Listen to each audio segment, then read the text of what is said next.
show, I'm going to do the same type of outro. Okay. Well, hi again, everybody. Welcome to another episode of 100 Yards of Football, and this is the Sports Page with Bob Case. Bob, every once in a while we get somebody that's a special guest, and you've had many.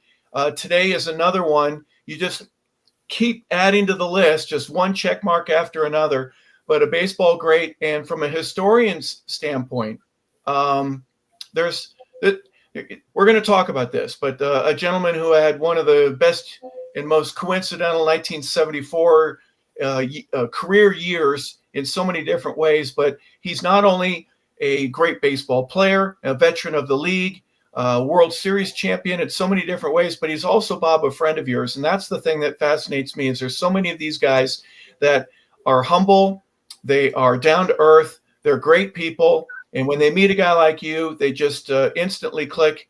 And the friendships that you've had over the years, especially in the baseball world, is really something special. So thank you for bringing Joe Ferguson to the show today, Bob. Yeah, my honor. And I can't wait to hear some of the stories Joe will tell because, being a baseball purist and, having been around this game most of my life, I appreciate everything. And I was a catcher like you, Harper, in American Legion and, pro and all that. But so I love that position.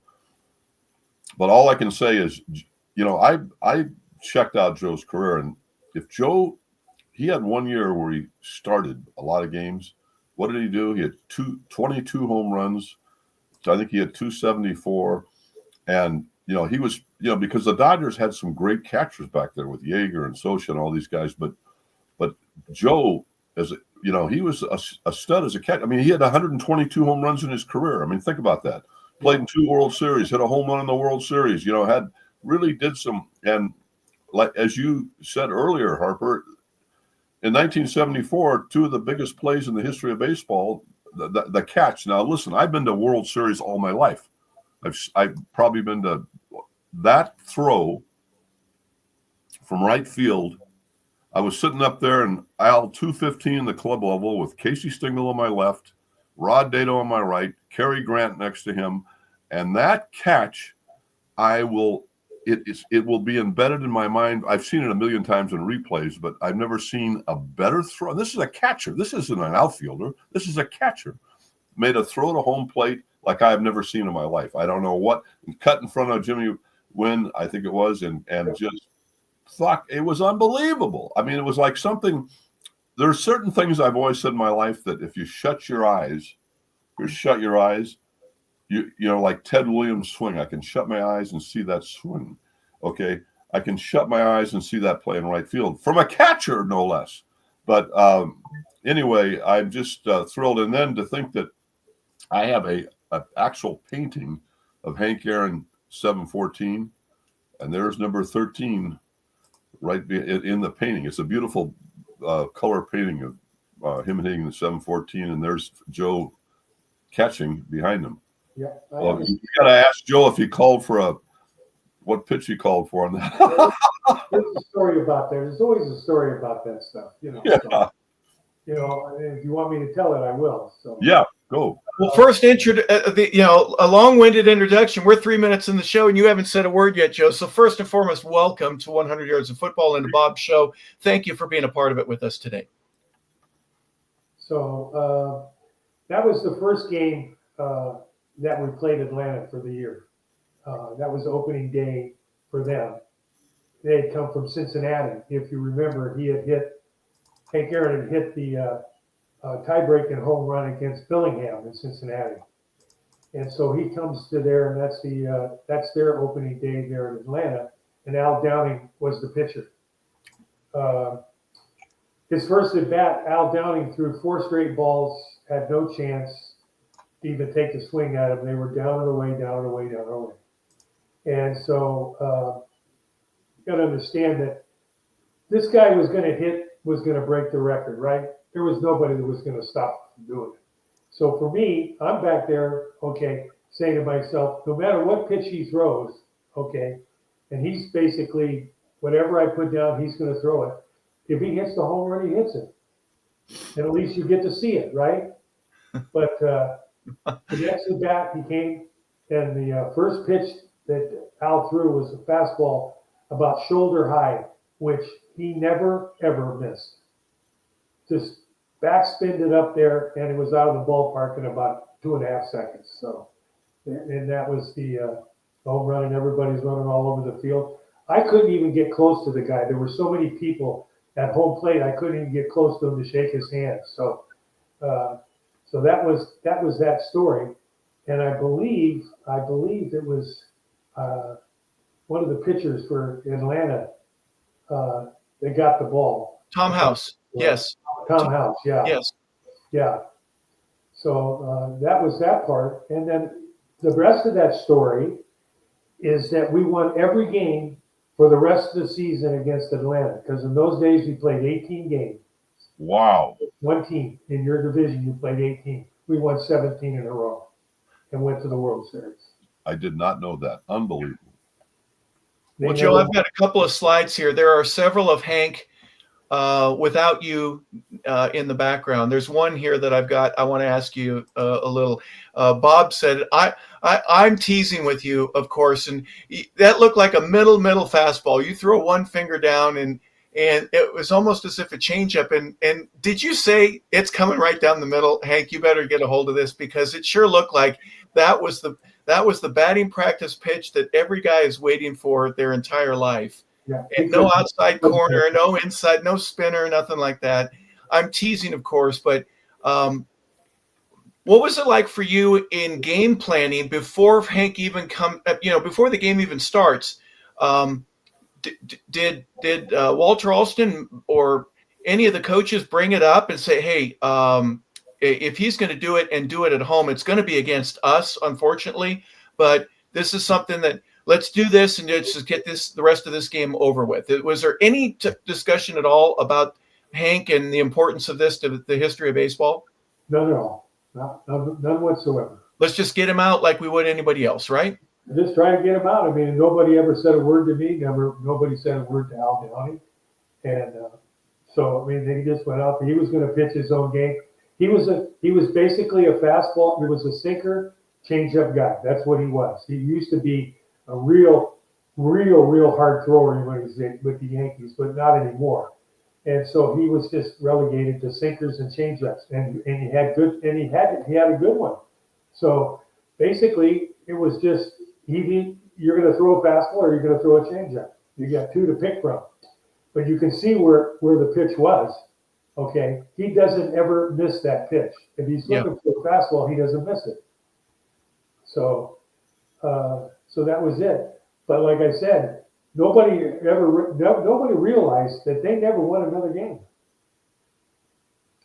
I hadn't thought about that either. And you're a pretty good baseball team going into 74. Obviously, you're a World Series component. But the Big Red Machine, right? Cincinnati had gone twice and lost to the A's.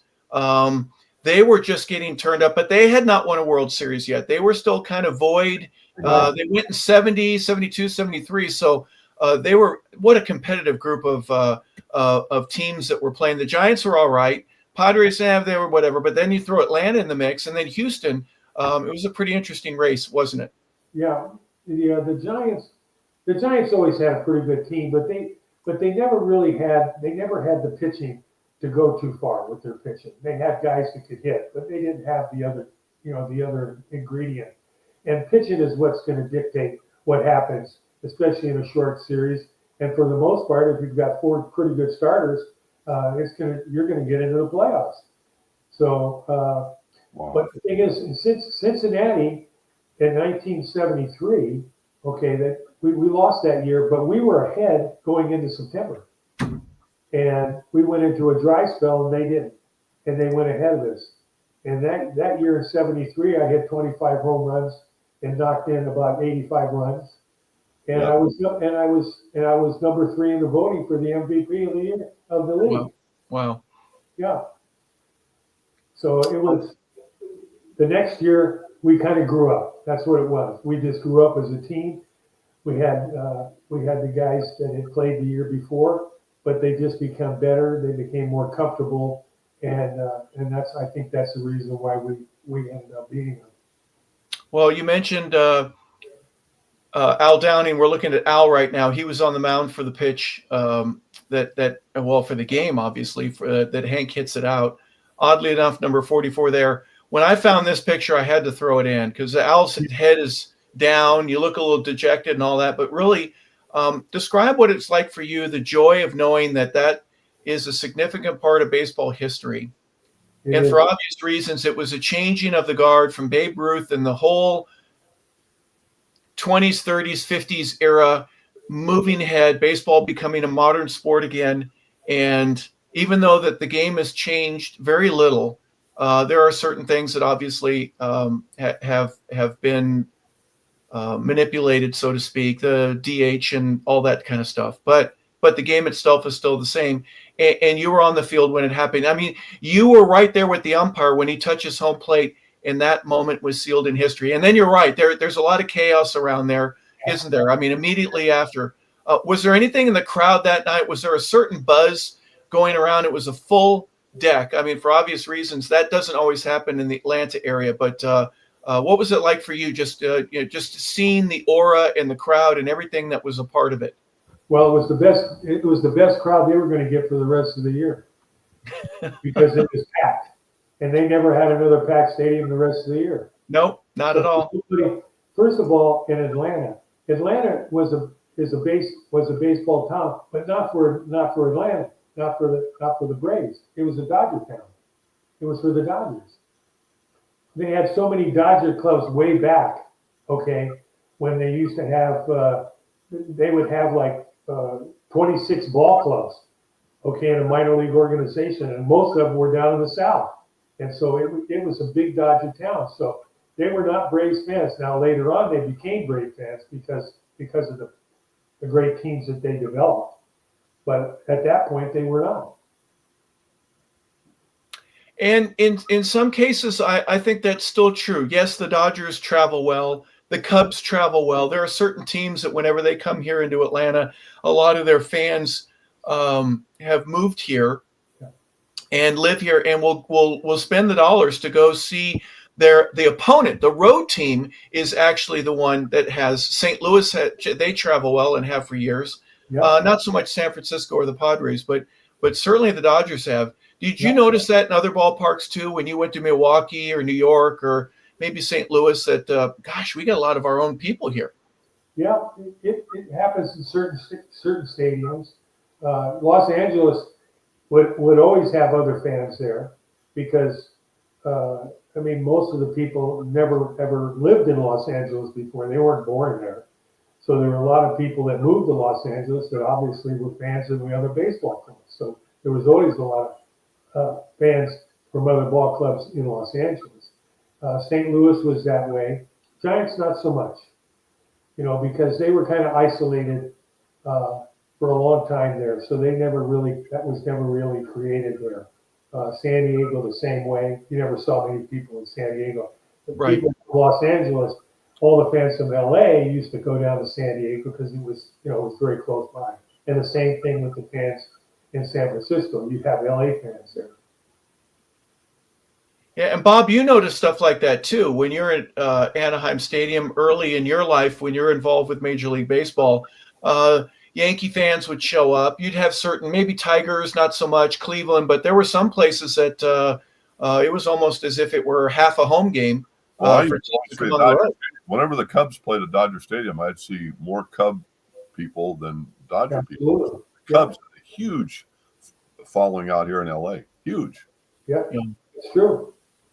Well, Joe, let's go back in your career to the beginning. I know we started kind of in the middle of it right there, but you're in Stockton, right? University of Pacific. You end up playing there. Talk a little bit about, the high school experience, and was there a specific coach or a teammate that really got you to start feeling like I kind of got it. I can hit and throw and run, and I've got a little bit of power, and my arm is good, and I can move around. This game is getting easier for me when it's getting a lot harder for others. What was that experience like for you? Well, the thing is, my whole life growing up in high school, I was a little guy. I was not a big guy. In other words, I played basketball in high school, and I played baseball but I was very small. I was the junior. I was still only about 5'6" or 5'7" as a junior in high school, and I never got my growth until between my junior and senior year, and I grew about 6 or 7 inches that summer. Oh, wow. I came back to high school, and no one knew who in the hell I was. So, I mean, I'm walking around through trying to say hi to people, and they didn't know it was me. And so that's when I think things kind of changed for me because I got bigger, I was stronger, and at that time I was trying to probably play basketball more than baseball. I developed a love for basketball, and I became a pretty good basketball player. And I scored a lot of points in high school. I was scouted by about 45 or 50, colleges, and every UCLA came to see me play. And I ended up going to University of Pacific because the center who had been there the year before kind of recruited me to go there, and that's where I ended up going. And I played basketball there. Now that time, freshmen could not play on the varsity team. If you remember. Yes. And so you played your freshman year, and you played the other colleges and their freshman teams. And then as a sophomore, I was on the varsity team at that point.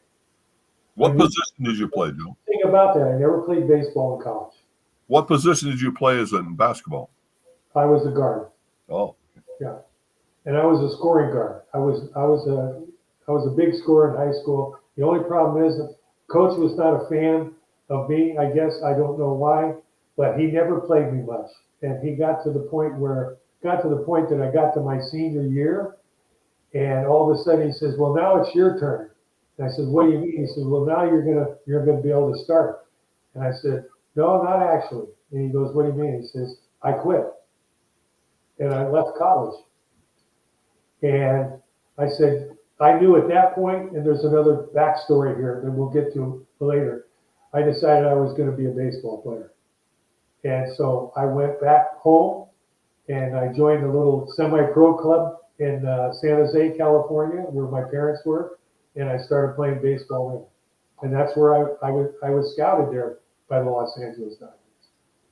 Joe, that's just fascinating that I'm going to call it a relationship breakdown between your head coach and you and the lack of communication. And you go, if I knew that I wasn't going to play until my senior year, which is basically what you just said just a moment ago. I know there's a lot more to it, but there was a wound there, right? You never let me know what's going on. You everything was about all these other guys. And what nerve for you to be able to have the confidence in yourself, because back then they didn't have a portal to go to or the safety of going somewhere else without losing eligibility. What was that like for you from a mental standpoint, where you go, before you even had the coach speak to you, you were basically already checked out? Is that a fair assessment? I'd already made my mind up to do that before I even started working out, before the games even started. And the reason why is because during the summer, I used to go play in the baseball college leagues, okay? And that's where I played baseball. In other words, I played up in Alaska. I played in Illinois Collegiate League. I played in Canada, in Saskatchewan. They had a big league up there. Yep. And that's where I was actually scouted for the first time, okay, by Red Adams, which you guys know, who became the pitching coach for the Dodgers. He scouted me in Saskatchewan, believe it or not. And at that time, I was a pitcher, not an outfielder. I pitched. And that's why I could throw the way I could throw. In other words, I was a guy that probably threw 96, 97 miles an hour. And I was going to pitch. I feel I was going to pitch in the major leagues. And my sophomore year in college, they had somebody else that scouted me, and that was Baltimore. And they tried to sign me before the draft. And I turned them down because they only offered me $17,000. So I said, no, I'm going to get more than that. I'm not going to sign you. And then the draft started. So now I was stuck. I had to stay in school. So.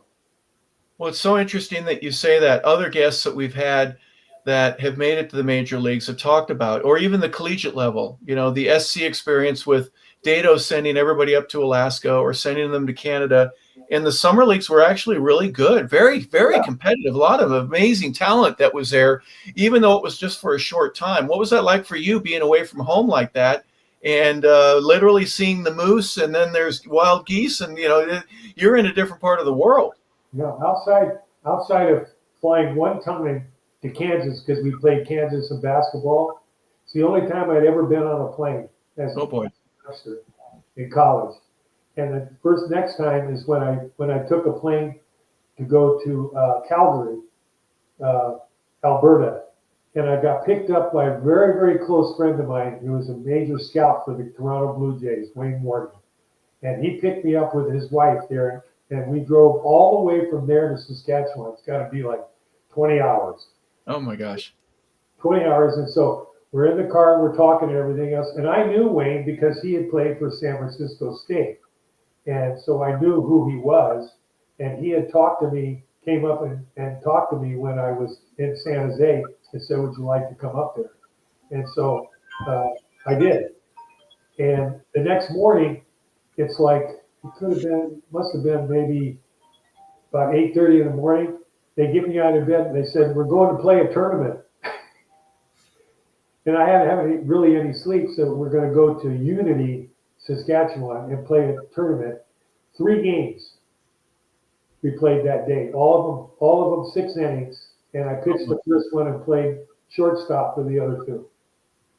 Hey, Joe, let me ask you, were you drafted as a pitcher? I was drafted as a pitcher, but really as an outfielder, as far as the Dodgers were concerned. They were not drafting me as a pitcher.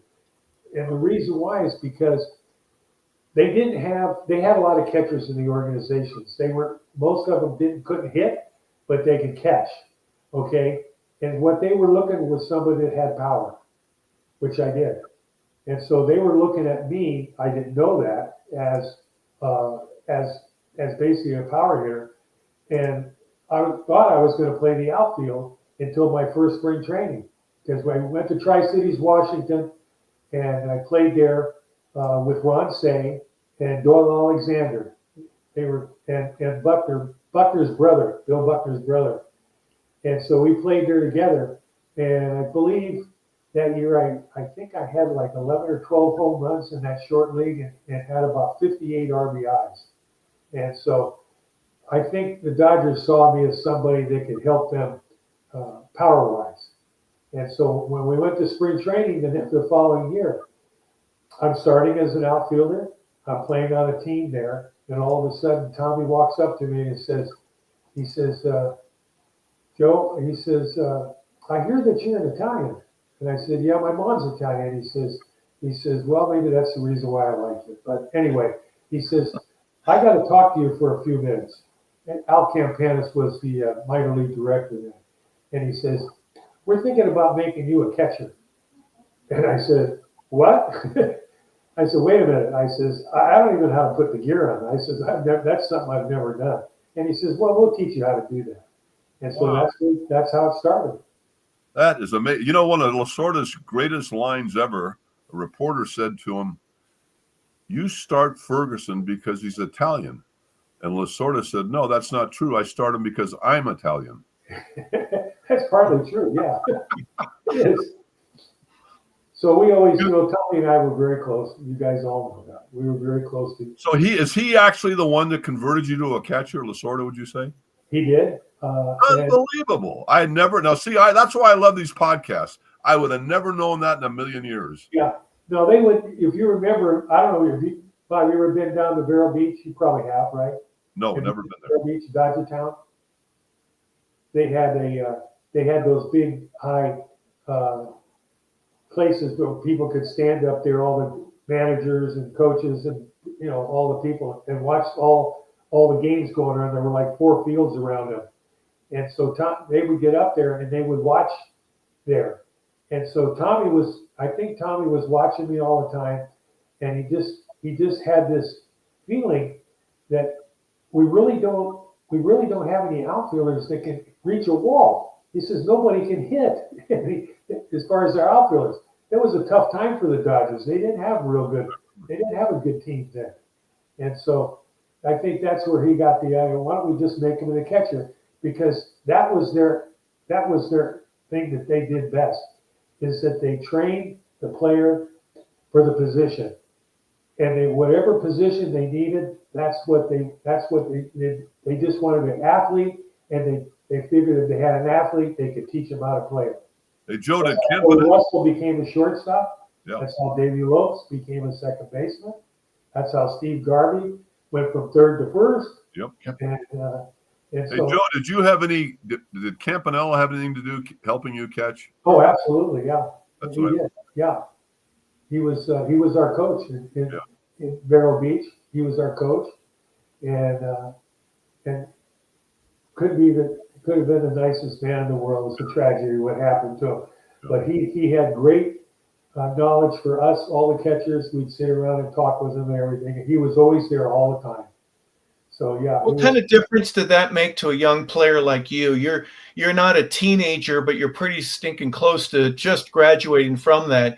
And you see Sandy Koufax or Drysdale or Roy Campanella, some of these amazing, great Hall of Fame and Ring of Honor personalities, and they're all there with a smile on their face going, "Hey, kid, what do you need? I'm here to help you." Yeah. Well, we were all starstruck. We seen those guys. There's those guys were like people that were, like out of our league. We didn't even think we belonged on the same field with those type of guys. But they were the nicest people. Don Drysdale, Sandy Koufax, Campanella, Erskine. I mean, all these guys were there all the time. And so we had big get-togethers with it, and they all had. Duke Steiner would be there. They'd all get together. They'd talk to us. They'd help us in any way that they could. And so it was nice because it became a family. You felt like there was a big family, unlike the way it is today in baseball. Yep. Such thing as that anymore. But that's what it was, and it stayed that way the whole time in my career with the Dodgers. It was always that way. Well, you start at Tri-City. You spend a day or two in Albuquerque, right? You're just learning to hit. You're learning the game, and then I'm imagining also, Joe, there's a lot of instruction with you either before or after the games because they want you to be fine-tuned to be able to play catcher at the big league level, having never played there before. What was that like for you early on in terms of just learning the job and how to call pitches? And I mean, as a former pitcher, I'm sure you knew a lot more what the pitcher was thinking, but how do you transfer all of that? And then obviously the fundamentals, your footwork, your backhand, your forehand, your catch release, all the things that you need to get better at. What was that like? Well, it was tough, I can tell you that, because I was supposed to go from Tri-Cities to Albuquerque in AA to play the outfield there. But they felt that it'd be better if I went to Florida and Daytona Beach. And that way I wouldn't, in other words, be such an negative influence on the team in AA, because there was a lot of things that I had to learn. When I started catching, I was so far behind that hitter, every ball was damn near was in the dirt because I was afraid I was going to get hit with a bat. So it was a for me. And you had to learn to not blink, didn't you? You got to learn to not blink. And so the catching part, to catch the ball was easy for me. That was not hard. To call the game, that came easy for me. Bob Shaw was my first coach at Daytona Beach. Outstanding pitcher. Chicago White Sox. Yep.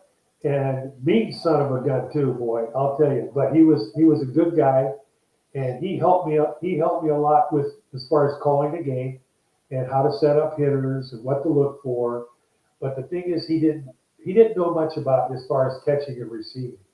And so I pretty much struggled. And if I told you that I actually broke Johnny Bench's record in the Florida State League. He had 57 pass balls when he was there, and I had 58. Can you imagine? Good job, Joe. There you go. Way to break Johnny Bench's record. Yeah. So that's how bad I was.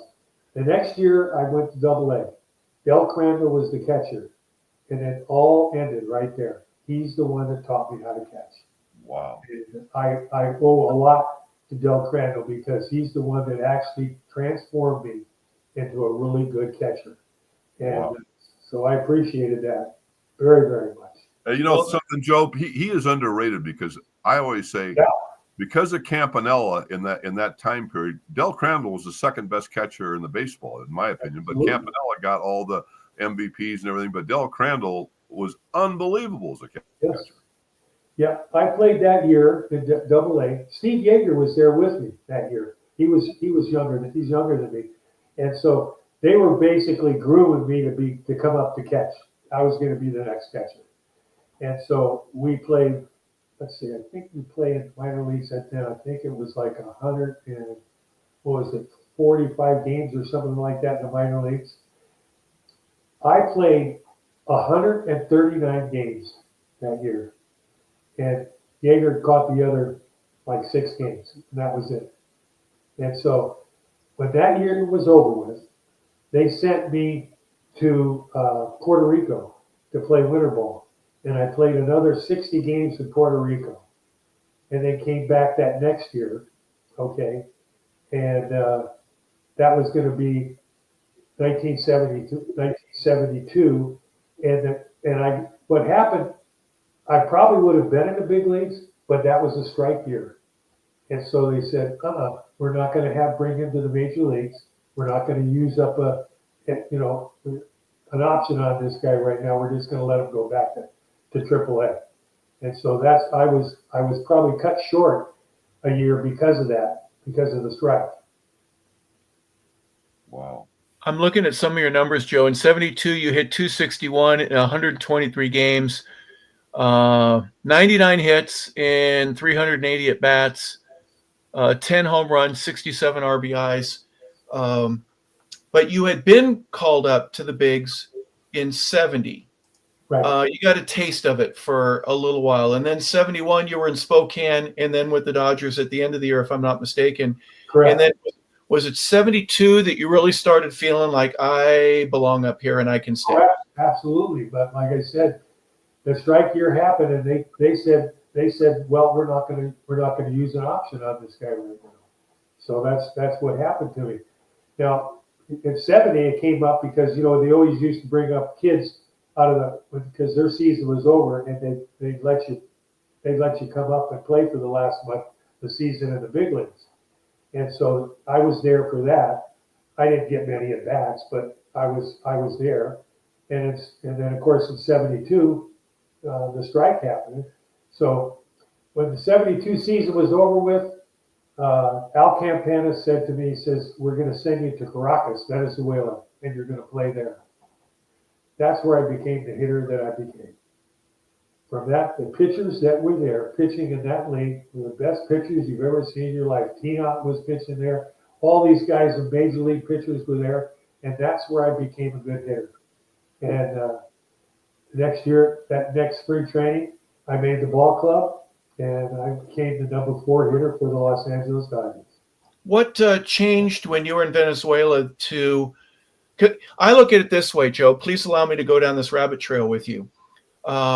Most of your latter career, you had a black bat always, and I knew there's an advantage, especially at night games, where a guy in the outfield can't get the trajectory or the speed or the swing path quite as well if they can't see the bat. That was the early understanding of that. But as big and strong as you were, I always thought you swung a lighter bat than maybe what others would, because you weren't trying to hit home runs. You're just I'm happy with hitting in the gap and getting a double out of that. But I want to get on. You were an average first hitter. I want to put the ball in play. I want to be able to get on base. Is there any truth to that from the way that your plan was when you went up to the plate, or from your standpoint? No, actually it wasn't. Okay. I was just the opposite of that. I was very selective at the plate. I wanted to get my pitch to hit. I wanted the pitcher to have to get me out with his pitch rather than the other way around. In other words, I knew what my strike zone was, and I stayed there. And I made them pay for it when they threw it there. And I didn't want to go up there and start guessing and trying to look for different pitches. Anything that was up in the strike zone, I hit it. That was a dead high ball hitter. And so a lot of walks in my career, I walked a lot of times because I was patient. And so that was my philosophy at the plate. Uh, uh, when you hit the ball in the ballpark, and they know you're capable of doing that, they're going to try to find a place to pitch you where they can keep you from hitting the ball in the air. And of course, when they pitch me, of course, they're going to pitch me down and away. They're going to try and throw the ball on the outside part of the plate. And so that's what I knew, that from the middle of the plate in, I owned it. Okay. And so I tried to make sure that every time they pitched, I knew exactly where they were going to throw. Because when I got 2 strikes on me, I knew where they were going to try to get me out. And so it helped me in that respect. Was becoming a catcher, calling a game, and trying to perform with your pitcher that very same tactic to try to get other players to either hit a ground ball or just to get them out, get them out of the way for the next guy? Did that help you rethink the way that you approached at the plate and lead to you becoming a better hitter because of that? Yeah, I'm not sure. I'm not sure. Maybe it might have. I'm not sure. But I did watch hitters real close when they came to the plate. In other words, I noticed where they were in the box. I noticed how they took pitches. Taking a hitter takes a pitch can tell you a lot about what he's actually looking for, okay, or what he's expecting. So in other words, a hitter's going to be up there if he's a fastball hitter. Most hitters are. They're either going to be aggressively looking for a fastball to hit early, or they're going to be a little more passive if they're looking for something that's off speed. Okay, and so you look and see how they start their bat. If they're up there, they're looking for something that's off speed, and you throw them a fastball, their bat never moves. It never moves off their shoulder because they're too passive at the plate. So they're telling you that they're looking for something off speed. I watched the last game the Dodgers played and beat Toronto. I watched that game, and it was very indicative of catchers missing that at home plate, not seeing that and throwing pitches that they had them dead out and would throw the wrong pitch. And so it's still true today. That philosophy is still true about what you look for as a catcher when you're watching a right-handed batter off your left corner. You watch where he flinches and where he doesn't flinch, depending on the pitch. And now you got to store that. You have a book, right? Joe Ferguson has a book on the Reds, on the Astros, on the Mets, on everybody. And you got to remember that, because there's going to be a guy that switches to a different team, and all of that needs. I mean, your recall has to be instantaneous, and it has to be correct in a way where you're watching and learning for things every time you're up, every time you're on the field, aren't you? Now you got to remember every hitter what they do, especially the ones that start every day. You have to know everything they do, and of course you got to match that against the pitcher. Pitcher sometimes doesn't match well against a hitter. In other words, you have to find a way to make him be able to get a hitter out. And sometimes it's not as easy as some of them like to rear back and throw it 99 miles an hour. You don't always have that as a pitcher, so you got to figure out how you're going to get this hitter out with the stuff that he has. But like I said before, how they take a pitch is the primary way that you tell what a hitter is up there looking for.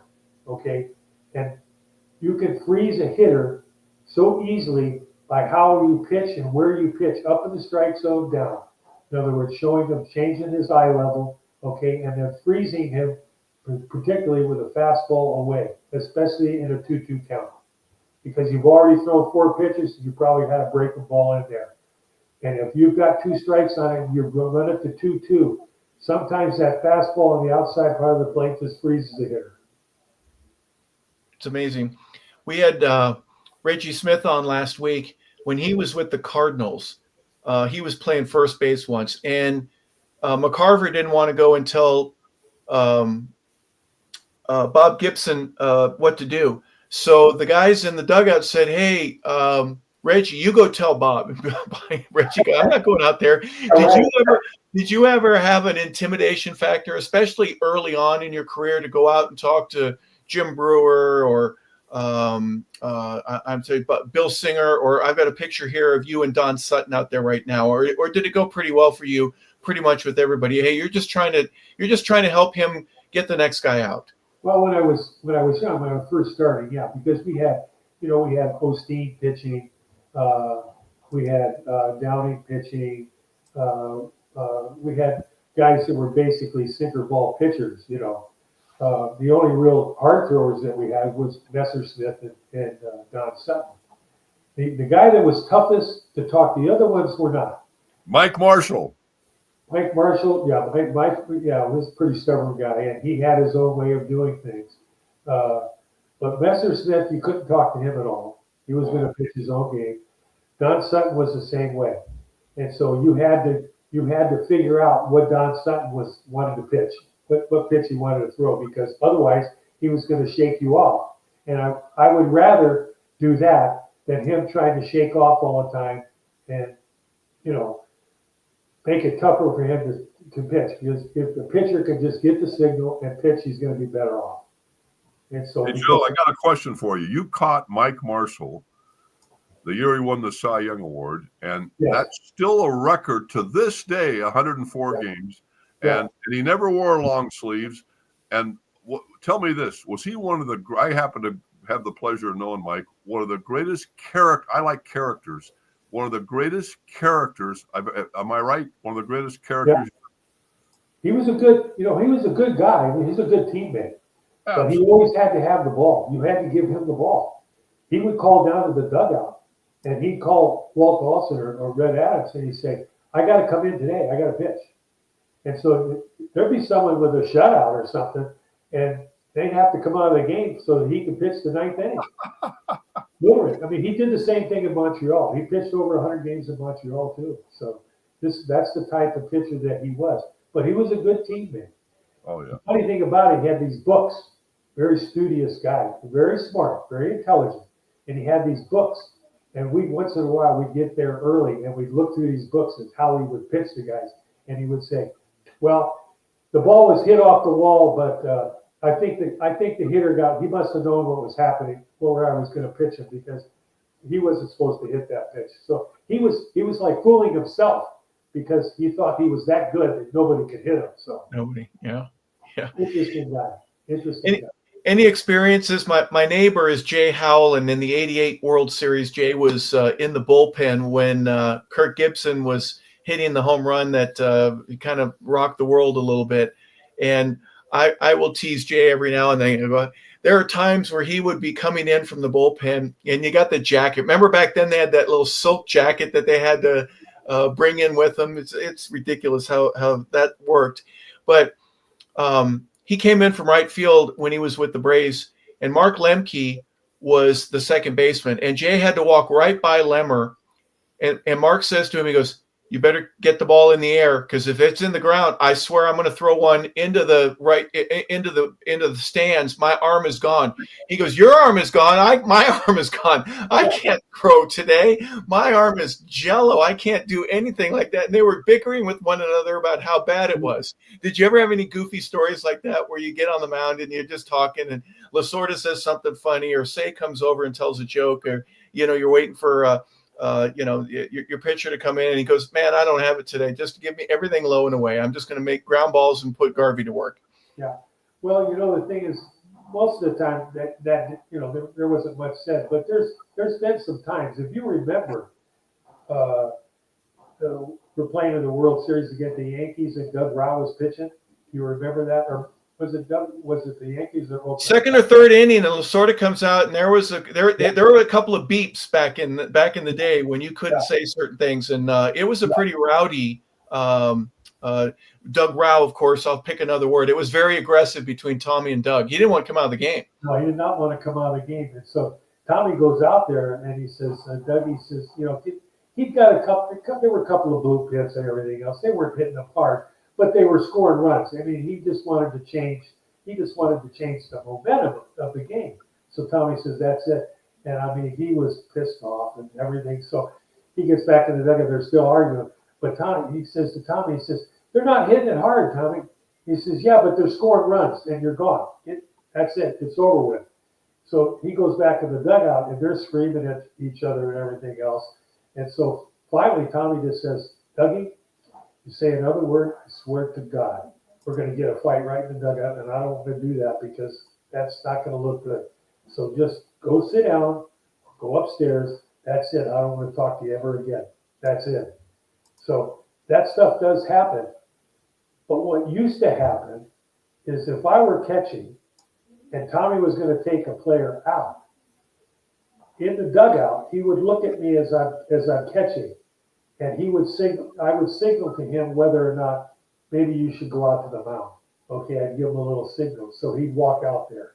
And so I positioned myself like if he was going to take out Sutton, I would position myself. Tommy would be right in front of him, and I would get just slightly behind him. And he would say to Don, he'd say, how do you feel? And what do you think Don's going to say? He says, I feel great. I feel great. And so I'd sit back there and I'd go like this. I'd start shaking my head. No, he's not. And see Tommy would say, you know what? That's enough. He says, we're going to make a change. So that way, he never had to worry about the catcher didn't like me. Because if I did that, if I showed that, then he wouldn't want me to catch him anymore. So that's how you can help not only the pitcher, the team, and also the manager of the team. Because sometimes they don't actually know either if that's the right decision. But all they need is maybe just a little nudge. And I'm sure that a lot of catchers did that. Brody did that, I'm sure. Bench did that. All these guys did that. And they would help that manager to make that decision. Well, speaking of that, some of the other catchers in the National League, I've got a few pictures. Manny Sanguian, you've got Bench, of course. Duffy Dyer was just getting started. Yeah. Tim McCarver was still in the league back in those days. I mean, some really good catchers. Was that a motivation for you to try to work your way to be the all-star status? And, I'm going to watch what these guys do and kind of see what their skill set is that's different from mine, but kind of apply the really good things that they do to my game so that I play better, and I'm a guy that is improving and hopefully gets to that all-star level very quickly. Yeah, I watched other players. There's no doubt about that. You can pick something up by watching other players, especially if it's a catcher. You're watching to see what they do behind home plate, how they set up. You see when they go to the plate to hit, what type of hitter they are. Now, Sanguian, the Pittsburgh Pirates, all of them use those big bats. Well, they were all using, at that time, there were about 6 or 7 guys in that team that were using bats that were 37 ounces, 37 inches, and 37 ounces. That's a big bat. Yeah. And so, but they could use that. They hit with those bats. And so, I mean, the biggest bat that I ever used, I used 35 inches. That's the longest I used. But my bat was 35 ounces. Never went to 37 or 36 or anything, but it was 35 ounces. And so, you swung a 35-35. That's a big stick now. Yeah, 35-35. Hey, Joe, I have one of your bats right here in my office. It's an Adirondack. You use it. Yeah. Yeah, I didn't use many of those. I didn't use that for very long. That was probably very early in my career using that bat, because I went to the black bat very soon after that. And I don't know why I did. I think maybe just I liked the way it looked, so that's why I used it. But I used it very thin. I used an S2. It was a small barrel bat. That's what Ernie Banks used. Very compact barrel. You want to have those because it comes off the bat. It has a different sound when it comes off the bat, and so it's more compact. So that's what I use. And the interesting thing when I was up there in 71, Dick Allen had come to the ball club.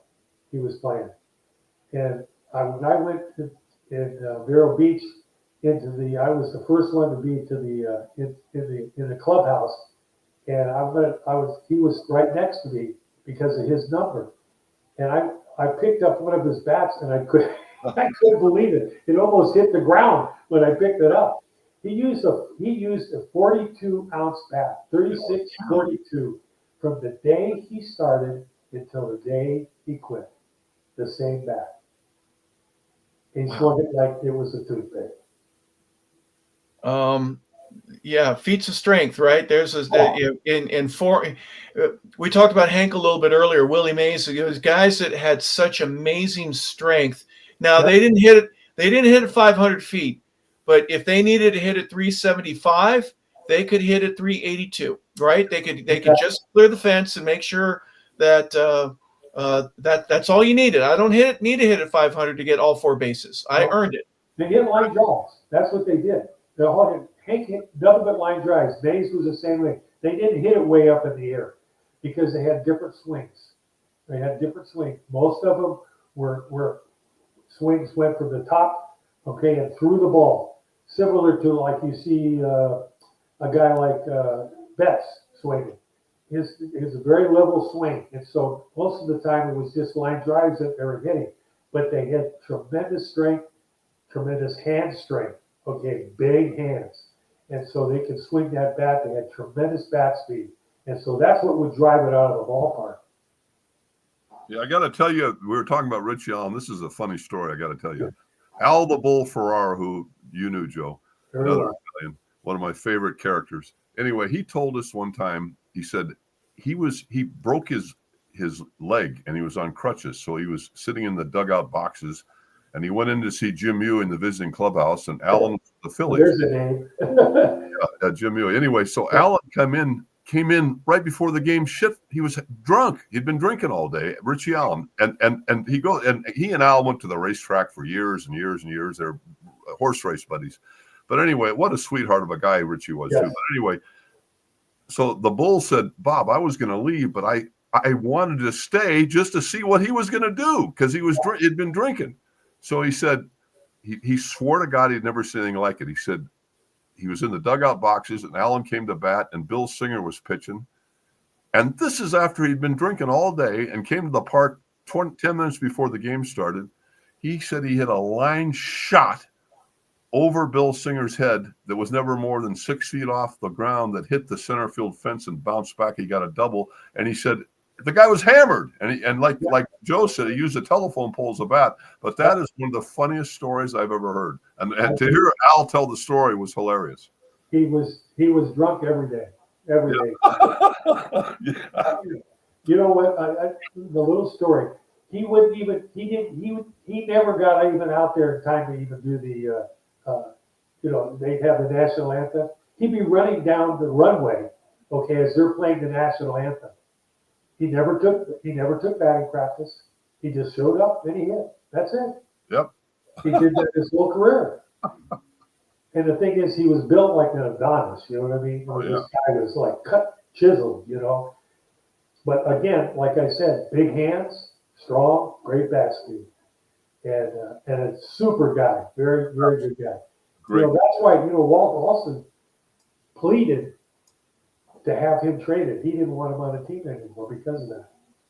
And so they traded him that winter. They traded him. Yeah. And they asked Tommy when Tommy became the manager, how would you have treated Dick Allen? He says, you know what I'd have done? I'd have put a bottle of scotch in his locker and said, have a good night. I'll see you tomorrow. That's it. Unusual for players back then to do that. If it's not broke, don't fix it, right? If the players love him, and obviously for certain reasons, yes, it's not good, but it was a different era back then. You know the story about Mickey Mantle. He had been out all night with all the reporters.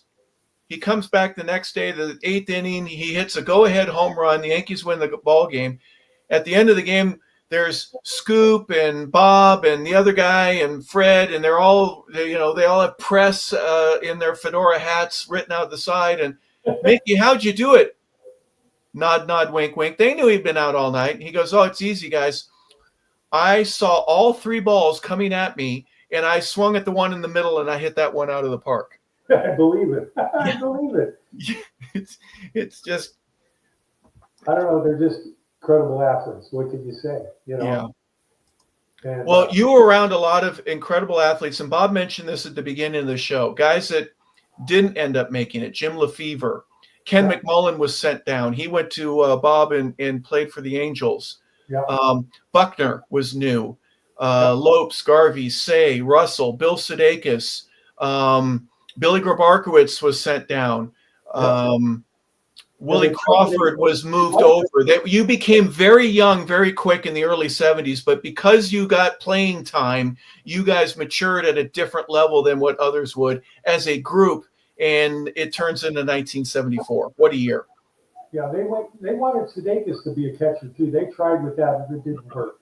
And they just felt he'd be better maybe at third base. But they tried everybody everywhere. That's what the Dodgers did. They just, whatever, they would just find a position, try to find a position for someone that worked, especially if they could hit.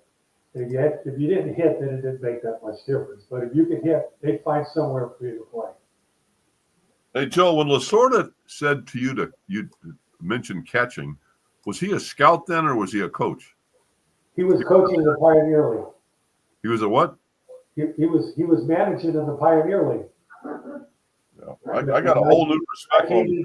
When I came into the organization, That's he was up there with Bobby Valentine. Yeah. Yeah. I forgot Bobby Valentine. Yeah, another one of the guys that was there during that early portion of his career. And you're all young. You're all very, very talented. You're high draft picks, or you've been scouted, and all at the same time. So it was a tough 70, 71, 72, maybe even 73. The Reds were who they were, but in 74, you guys, you became a different unit, didn't you? Yeah. You added Messerschmitt. Bert Hooton wasn't there yet, but you had Rao, you had Sutton, you had Charlie Huff was part of that, and Mike Marshall, of course. You mentioned him earlier. Go ahead. Charlie was the reliever, and you had Brewer too. And so that's what used to come out of the bullpen. So, and Pete Nicholson. Had the greatest sinker and palm ball I have ever seen in my life. It was amazing, this guy. I can remember pitching in Cincinnati. He had the bases loaded. He came in with the bases loaded. And I don't remember where the starter was. He came with the bases loaded, and then I'm catching. And Johnny Bench is the hitter. And he's got a 3-2 count on Johnny Bench, and the base loaded. If he walks the run in, then the game's over. He threw him a palm ball, and I think Johnny Bench must have swung 3 times before it got there. I mean, it was incredible. When I would most of the time when I was young, I'd spend most of my time in the bullpen because I was just warming up pitchers down there, and I'd say, you know what? If these guys are relievers, what do the starters pitch like? I was scared to death that if I ever had to play a game, I was going to have to hit against starters, and I knew I couldn't even hit the relievers. So I mean, I was like a newbie. I didn't have much confidence in myself when I first got to the big league as far as a hitter, and so that's something you learn as you get experience. But if you don't have a chance to play, you can't. You just don't. You don't believe in yourself. Hey, Joe, I got a question for you. Yeah. I asked Darrell Evans, who played 21 years in the big leagues once, who was the most intimidating pitcher he ever faced? I thought he'd say Nolan Ryan or something. You know what he said? J.R. Richard. But I want to ask you, who was the most intimidating pitcher you ever batted against? J.R. Richards, and I caught him too. Nobody's even close to him. Yep. Yeah. He beat in one stretch, and I was playing then too. He beat the Dodgers 13 straight times. Wow. No chance. We had guys that wouldn't even play. Reggie wouldn't play. Russell wouldn't play. Lopes wouldn't play. He said, I can't hit the guy. Play somebody else. So he was incredible. Yeah. And when I got to catch him, I knew I could understand why. Oh, you caught him. That's right. In Houston, you caught him. I caught him for 2 years. Wow. 2 years there.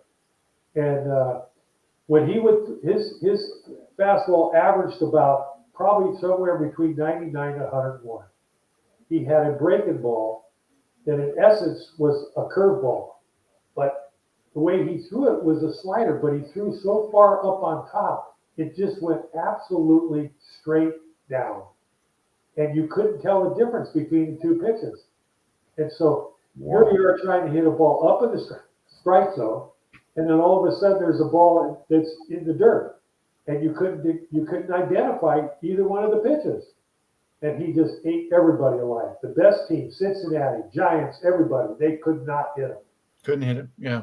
Could not hit him. He's what, 6'7", and he had a real long stride. So basically, the ball was about a foot and a half out in front of the plate by the time he let go of it, and you don't have any time, right? It was just an optical, not an illusion, but an optical oddity that most righties couldn't figure that out in enough time to be able to make the correction and put the bat on the ball.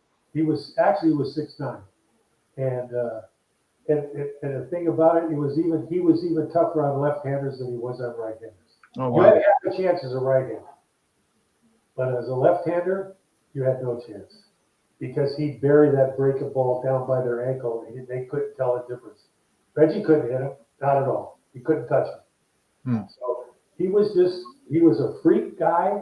When he started out, he was with the Giants, if you remember, and they traded him because he was so wild, they were afraid someone was going to get killed. Because you had a better chance of standing right on top of home plate than standing in the batter's box. Oh, wow. Okay. Yeah. Really, I mean, that's how wild he was. And the Giants traded him. Then, then after that, the guy that actually helped him a lot was the pitching coach there at Houston, who actually became the pitching coach for the Angels, if you remember, when Ryan got there. And he did the same thing with Ryan. So, because Ryan, the Mets had him, and they got rid of him too because they felt that he was not going to be able to be a starter. And he was a rookie on that '69 Miracle team that wins the World Series, but they did not activate him in the playoffs because he couldn't throw strikes, right? Well, he did. Yeah, he pitched in the World Series, and as a matter of fact, he pitched about 4 innings to win a game in the World Series. They just left him in there, and nobody could hit him, and they won that game. He was very, very a big reason why they won the World Series. But for some reason, they didn't feel like he would ever become a starter. They were starter-oriented, the Mets, not reliever-oriented. And so they traded him to the Angels. It was Tom Morgan, the coach you were talking about? Yes. Yeah. Yeah. And he got to Ryan. He straightened him out. Mm-hmm. He got him to have control of his stride, his body. In other words, Ryan used to kind of fall to the left when he'd throw. He'd fall over himself. He got him to play. He got him to throw so that he could throw a baseball and actually be facing with both feet looking right at the hitter. And once he did that, it was over with. And he just needed some development, and when he got it, it's look out, right? Look out, man. What a good coach could do for you, hitting coach or pitching coach could do for you, because they know how the body works. They've done it. They were pitchers themselves or hitters themselves, so they know how the body works. And if you kind of understand the physics that's going on there, then you can really become a very good coach and help the players that you're working with. Joe, take me through the 72 season. I'm sorry, the 74 season real quick. When it starts out, we mentioned a little bit earlier, you're in Atlanta, the second series of the ball game. When did you get a feeling that you knew this? I mean, you lose this one game, but it's game 4 of the season. It was really early in the year. Yes. When did you start getting a feeling that I'm not watching the standings and where we are there? I'm just watching the way we're playing against some of these other clubs, and we're beating them, and we're doing it quite easily. When did you get a feel that the team was good enough that we might win the division and do something that the Dodgers haven't done in a few years? Well, I knew that we had a good ball club because we had done so well in '73. So I knew that we could compete with anybody there was in baseball, no doubt about that. But the thing is, we got off to a good start, and of course that always helps. And then we went on from there. We kind of just overtook everybody. There was nobody that was going to challenge us in 1974. So, and basically it was the same players, because we had the same players in '73 that we had in 74. And so, interesting thing, story, Steve Garvey in 73, in that winter, almost got traded. He almost got traded to Atlanta. And I think Campanis stopped it because that's what the talk was. Because he really didn't have a position because he couldn't throw well, and Right. so they didn't know what to do with him. Because Buckner was at first base, and Steve was playing third base, and Steve couldn't throw the ball across the diamond too well. Okay, so they didn't know what to do with him, and so he almost got traded. And then what happened? They decided that they would put Buckner in left field, okay, and move Steve over to first base, and that's where he ended up, and that's where he became an outstanding player. Now, he never threw the ball well, okay, but he could pick the ball out of the dirt as good as anybody. And so everyone felt like, well, he's not a big guy, Steve. He's a short guy. They thought, well, he's not going to be able to play this position well either, but he did. He played very well. He was an outstanding first baseman. Yeah, it's interesting you say that because Buckner, obviously, as a left-hander, would be a more natural first baseman. Right. Bill could run early. Later on in his career, he just, I think he pulled a hamstring or his SI started acting up, but he couldn't move either very well. So he went to first base, and everyone remembers what happened when he was with the Red Sox. But he was your left fielder. Yes. And the way that the rotation, you put Say can hit, put him at third, move Garvey over. It worked, didn't it? I mean, that infield played together longer than any other in Major League history. Absolutely. So it was actually a good decision, not for Bill Buckner, but it was a great decision for the organization. And that infield was one that you were there. You were a part of it for so many of those years. Yep. Ron Say was the third. And Ronnie played pretty much even with the bat because he didn't have a great arm, but he played even with the bat, and you couldn't hit a ball through him if you shot it out of a cannon. Okay, you caught everything he could get to, and he threw it accurately to first base. Billy Russell, who had been a center fielder, was the shortstop, and he worked really hard to become a very good shortstop. And Davey Lopes did the same thing because they were both center fielders when they started, just like Valentine was. And so they became excellent infielders. And like I said, because we had played together in 73, 74, we felt that we had a good shot at winning. Yeah, and that turned out real well. You're in the World Series, obviously. It didn't go very well. The A's beat you, and that was the third of their three-peat, so to speak. But obviously the play, Bob spoke about this earlier. I did find this shot of you literally going ahead. Now, you're probably 4 or 5 inches taller than Jimmy Wynn anyways. Jimmy kind of moved his arm out, right? Tell you what, set this up, right? There's a runner on third. This is game 1 of the World Series. It's a day game. What was it, about a 1 o'clock or 2 o'clock start time? Yeah. The sun is bright. Go ahead. You tell us, Joe. What was this like for you? Well, remember early on, about halfway through the year, Jimmy Wynn hurt his arm. He couldn't throw anymore. And so what it did that year is that we had to run either Davey Lopes or Billy Russell out towards him, and he would just toss it to them, and then they would make the throws. And they both had great arms. So basically, they became like long guys, cutoff men. And so before the game started, I went to Jimmy and I said, Jimmy, because he knew I was playing right field that day. And I says, I'll take everything I can get to. If I get to it, I said, will you hear me calling? That just make sure you just kind of get out of the way so I can catch the ball. And so that's how this thing developed. Now I'm in dead right field and this is dead center field. The reason why I think I had enough time to do there is because Reggie Jackson hit the ball and he hit it real high in the air. So I think I had enough time. I felt I had enough time to get there. And so I started. It shows that I'm right next to him, but actually I was behind him coming in.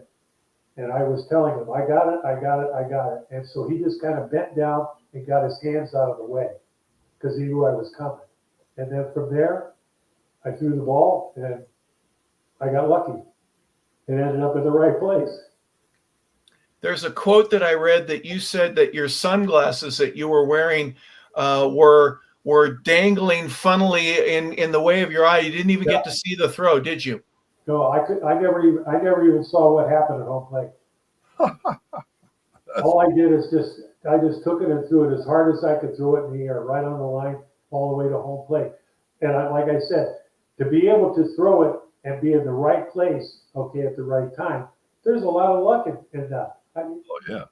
you know, it's just something that just was fortunate that I could do that. And Steve got knocked down pretty good because I think Bando was the guy at third base. He thought he was going to score easy. He was going to just like run to home plate and tag it and go in the dugout. All of a sudden, he sees Jaeger with the ball and he just runs into him. So that's how that happened. You say there may be a lot of luck in it. No, you got to have a gun to make that luck. You have to be able to throw it there. You got to get it there, and you got to get it there. You can't let it skip. It's got to go in the air all the way. So. And you do. Now, was there a part of you that once you heard the crowd react, you go, something good must have happened, even though you didn't get a chance to see it? Then. I knew he was out, yeah. But I didn't actually see the actual play. Wow. Well, the series itself goes.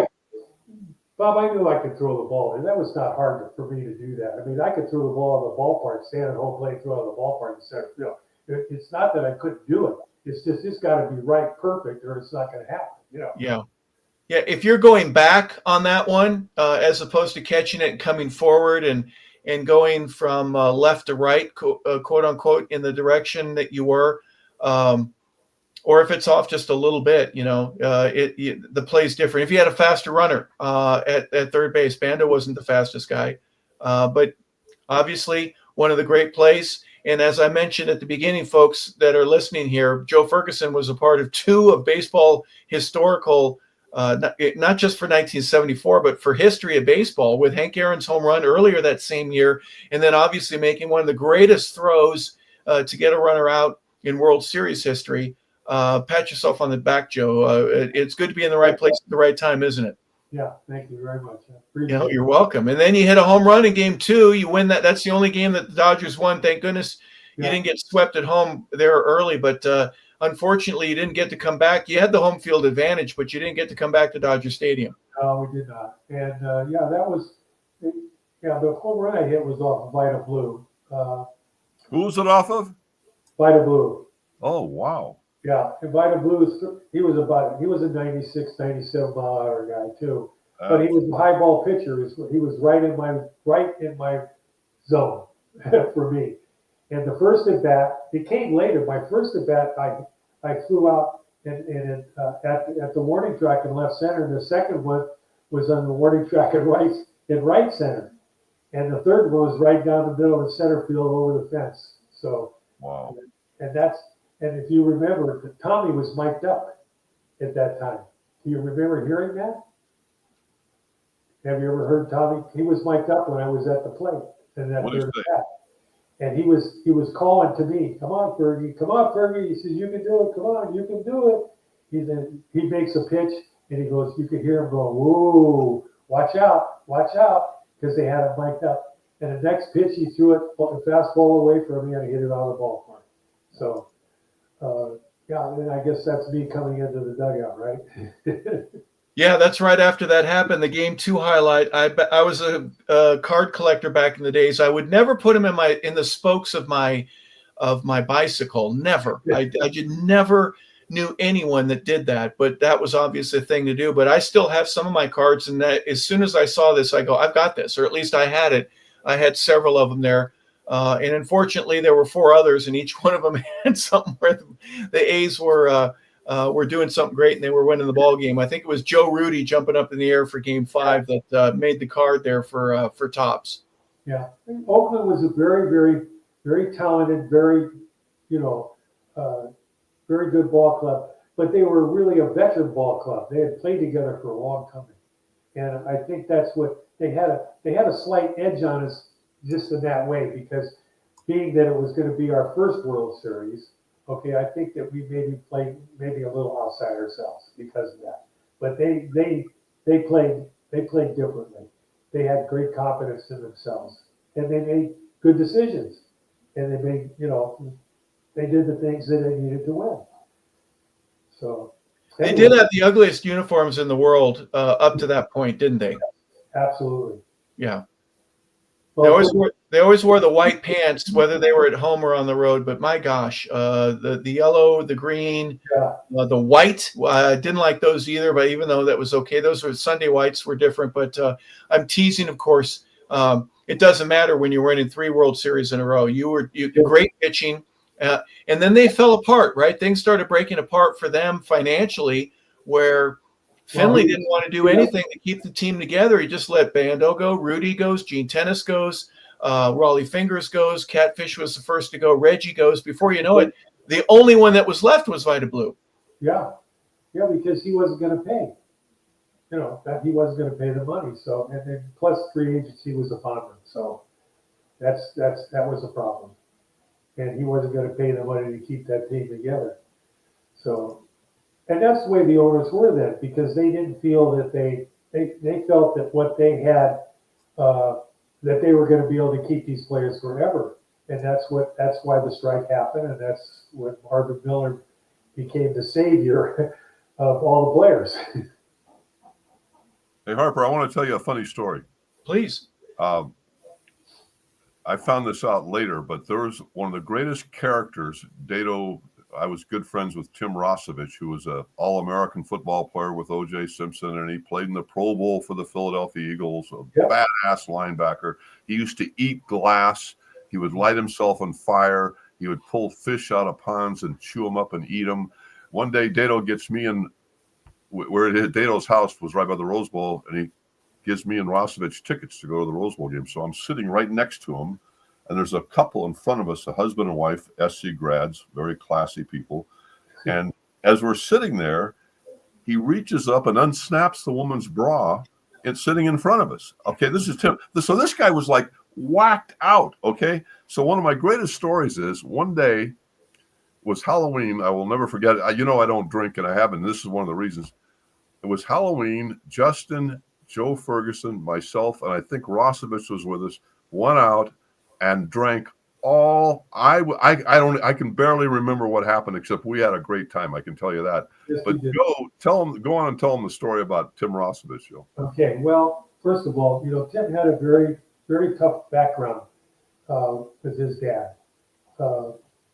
We went to school together when I was in grammar school, and I had moved from. My parents had a restaurant, and I was going to go to school in Mountain View, but ended up having to go to a school there in Mountain View, Springer, because we had to drive every day from Palo Alto there, and so they just decided that I would just go to that school. It would be easier, and so I'm going to this school. I think I'm in the 4th grade, and Tim Rosevich is going to that school at the same time. And the first day at school, I come there. We had a coach, a PE coach. And when it was time for us to do our PE, you had to go run around the whole field. And when you ran around the whole field, then you would start your activity after that, whatever it was going to be, baseball, whatever. And so I just took off because I was just a little guy. And so I took off and started running as fast as I could. And all of a sudden, I noticed that everyone was behind me. And I looked back and I saw them coming when I finished. And Tim Rosevich came up to me and says, "What are you doing?" And I said, "I'm running the lap."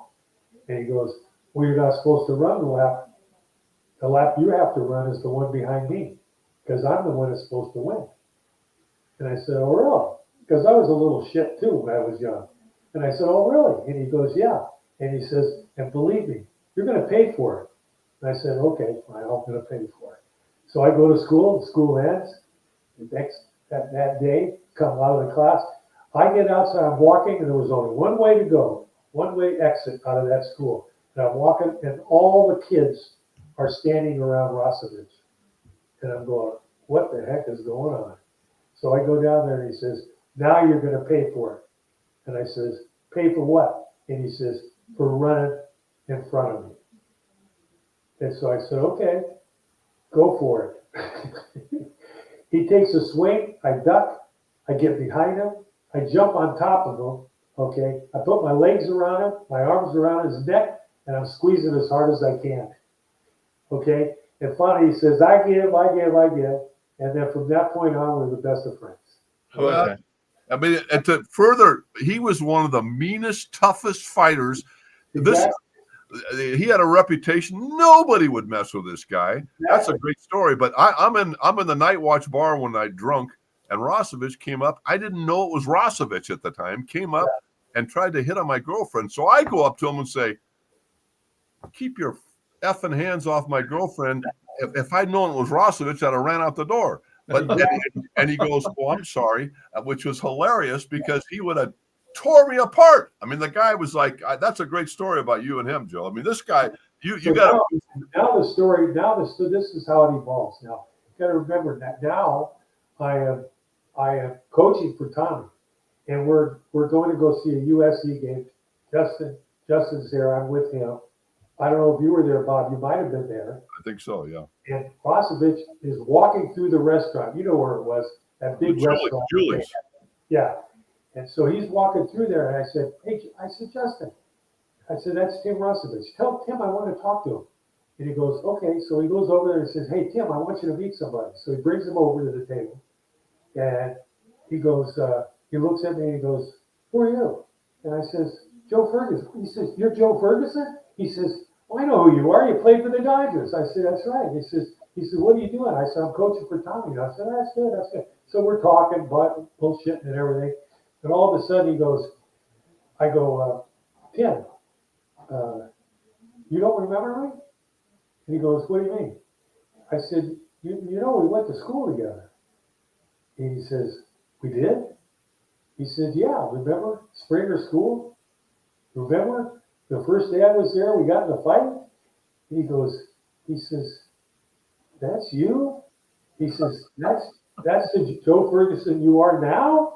And I said, yeah. And I'll be a son of a gun. Tears are running down his face. He's crying. I remember that. He's crying.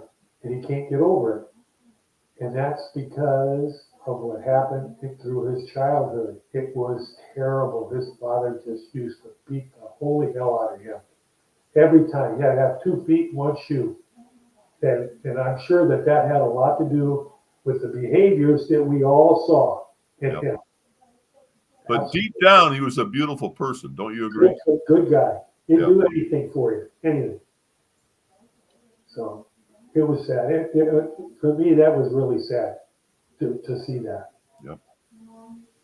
Well, you got to develop a lot of really amazing relationships because of baseball. Yes. Your ability to play it at the highest level. And many of those are still intact today, I'm sure. Just because you were there at the same time. Hey, remember this, remember that, and getting to share things like that. Do you stay busy with a lot of guys? Do you go to a lot of the alumni events or the former player things? What keeps you busy now, Joe? No, I don't go nowhere. As a matter of fact, I don't have anything to do with the Dodgers anymore whatsoever. It's a whole different organization. I'm not a fan of theirs. I love the players. The players are great. Yeah. But the people that own that ball club, I can't stand them. And my agent is basically the same way. Now he has some obligations to guys that are still there, and so he needs to kind of bite his tongue a little bit. But he's got the same feelings I do about them. They're just not good. They're a cheap organization, and they don't help anybody. They treat their legends, the people that have played there for many years, they treat them like crap. And so I just don't have anything to do with them. They don't call me, and if they do call me, I'm not going to answer. Interesting. There's a lot of bad business that goes on in the league, and you always want it to be from another team's standpoint, not yours. And when you look at the success of the organization, with the 9 World Series titles now, to hear stuff like that, especially out of, a city and a team that has meant so much to so many for such a long time. It's not the Yankee organization. Don't get me wrong. They've got 28 championships. They treat their guys with kid glove, if you ask me. I know some people that are a part of the organization in many different ways, and they say we're the class of the league. Everybody is behind us when it comes to how we treat our own. Yes. Bob, you know this. Once a Raider, always a Raider. There's a certain class that football has, and there's some that don't have it. So share a little bit. Obviously, the organization from a player's standpoint changed for you. What was it, 76, when you ended up going to St. Louis, and then you were in Houston for a few years. You go back to the Dodgers, and then you end up in California. What was that like for you in terms of your love for the game, knowing that you could be traded at any time? Well, when I got traded in '76, I had broke my arm in '75 and missed the rest of the season. It was a terrible injury, and so I missed the rest of the whole '75 season. In '76, when I started, it still had not healed properly. I couldn't reach a warning track when it hit, and so they decided they were going to make a trade, and the trade was for Reggie Smith. We both got traded. He got traded to the Dodgers, and I went to St. Louis Cardinals. How did you break your arm, Joe? How did that happen? We had a big fight, in '75 with San Diego, and I broke my arm in that fight. And it was probably the dumbest thing I ever did in my whole career. I wish I had never done it, but it took away a lot of time from me. I probably lost almost a year and a half of real playing time. So, wow. But I can't do anything about it now. But problem is when I got traded, I felt like the Dodgers had done something, mistreated me to a point, because I had done some really good things for them, and they just said, we're just going to get rid of the guy. And so I went to St. Louis. When I got to St. Louis, I actually started, after a couple of games, I started to hit the ball a lot better. I was going to be the catcher there. They put Ted Simmons at first base, and then played about maybe 10 games. And Red Shanians was the manager. He comes to me one day and he says, Fergie, it gets really hot here. And he says, maybe you should take a day off. And I said, I don't need a day off. And he goes, yeah, you need to it's hot. Just take a day off. And I said, I don't want a day off. And so he says, no, you're going to take a day off. And so I didn't play for the next 2 weeks. And I said, what the heck's going on? So I went up to Big Divine. He was the general manager. I said, what's going on? He says, well, Ted Simmons says he doesn't want to be first baseman. He wants to be the catcher. So that was pretty much the end of me playing with the St. Louis Cardinals. Now they tried to get to sign me, and can keep me there so that they can say, well, we can put him in the outfield. We'll play him, and you can become the regular outfielder. I says, I'm a catcher. So either I'm going to be a catcher for the St. Louis Cardinals, or I'm going to be a catcher somewhere else. And they traded me to Houston. And I went to Houston, and I did very well. I had a really good first year with them. And then the second year, I started the year, and then all of a sudden, unbeknownst to anybody else, Tommy Lasorda gave me a call in about somewhere around the end of June. It said, he says, are you okay? Are you healthy? Because I had gotten an injury with my shoulder, dislocated my shoulder. And he says, I'm healthy now. And he goes, good, I'm going to tell Al Campanis. And Al made a trade for me with Tal Smith. And I got traded back to the Dodgers. Now, the interesting thing is, that day, I took a plane and I flew to Cincinnati. The Dodgers were playing Cincinnati, and I flew. I come in and we're all saying hi to each other, and it's like about the third or fourth inning. I put my bag down and I sit down on the bench, and believe it or not, Steve Yeager was catching. He got hit and broke his hand, and I'm putting the game for him. I played almost the rest of the season. We had no catchers. All of them were on the disabled list. We had, if you remember, there were three catchers there. They had, Brody was there, the other catcher, Johnny Oates? Johnny Oates, and Steve Yeager. And so I was the fourth catcher, but the other three were all on the DL. So I basically caught the rest of the season. The only catcher that had a chance to even catch a ball was Darryl Thomas, and he did play one game. They gave me a day off, and he played one game. I played for the rest of the season all the way through. Wow. Darryl wasn't any bigger than a Q-tip. If someone had thrown, if J.R. Richard would have put him back through the other end of the umpire if he had to catch him. You should have seen it was just hanging all over the gear. The gear couldn't even fit him.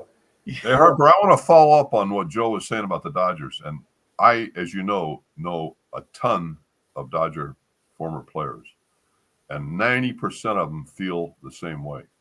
And especially when you compare the O'Malleys, who took care of people, who took in Don Newcomb and Sweet Lou Johnson and gave them jobs for the rest of their life, and took in, I could go on and on about the things I know they did behind. And then you look at when Joe was with the Dodgers in '72, they had an old timer game there. They invited like 100 guys back. You know, Carl Spooner, who pitched for the Dodgers, and Dick Nen, who hit a famous home run for the Dodgers, and all, as well as rock stars like Joe DiMaggio and Lefty Grove. It was the greatest old time. That's what they used to do. Now they don't want to spend money for people who are out of town. There's one guy that I'm not going to mention his name, but the players I know hate him that works for the Dodgers. This is a guy that never made the high school ping pong team that's now calling shots for the Dodgers. And what do they say? You could hold his funeral in a phone booth, because this guy is hated by everybody I know. And so, it's like, that's what's going on. Now, the Dodger team, I'm a Dodger fan all my life, because the team has nothing to do with the people. But it's not the same as the O'Malley era, I'll tell you that, because it's just not the same ownership anymore. So, and like I said, I don't watch baseball much anymore. I was never a big fan. I never watched from the stands. I always just played. That was it. That's all I cared about, was just playing. But like I said, there's something wrong with that ownership. I don't know what it is, why they treat people the way it is, but it's not right. It's not right. But it doesn't have. Think about it, Joe. The Dodgers are the former players, and that's what the O'Malleys honored. They honored the Jackie Robinsons and the Gil Hodges, and that's who the Dodgers are. They're not these current guys. They're not Ohtani. They're all the people that made them the Dodgers, and they refuse to recognize that. And I know some of how they treated friends of mine that were there, and I don't think it was a big league treatment. Let's put it that way. No, it's not. But like you say, the players, I love them. They got really good players. The catcher that they have, he's improved himself as a catcher. He still has some problems, but the thing is, he's an excellent hitter, and he's a big time hitter.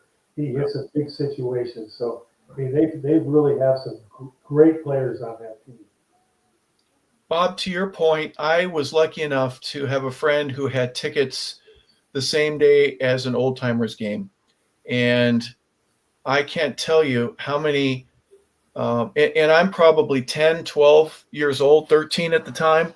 And I don't know all of the names and the significance of, but I'd heard them because I listened to Dodger games. Vin Scully would always give a story about Johnny Roseboro or Johnny Padres or Pee Wee Reese. So when they show up, I have a Vin Scully interpretation in my mind of what they look like and what they meant to the organization and their historical value, even if it was just for one afternoon.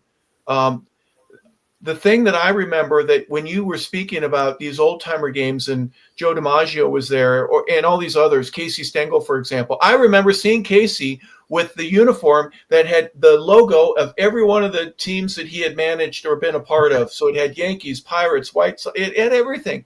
And it was so funny to watch that as a kid because look at that. But the historical value of that. Yeah. The thing that, and please forgive me for taking so long to get to the point.